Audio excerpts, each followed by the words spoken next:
Tanzania iko tayari kushirikiana na nchi zote za Afrika, na kupitia taasisi ya saratani ya Ocean Road tutaendelea kuwa kituo cha ushirikiano wa kikanda na bara zima katika mapambano dhidi ya saratani.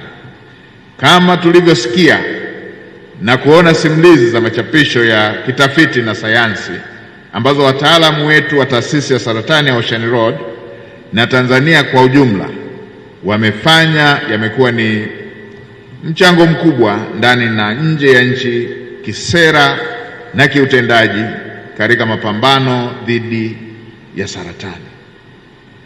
Ndugu washiriki, ninatambua kuwa katika hizi siku mbili mada mbalimbali zitawasilishwa zikiwa zinalenga kujadili na kubadilishana mbinu muhimu za kinga dhidi ya saratani na kuona jinsi gani mtashirikisha wadau wote ili kuweza kupata suluhisho makini.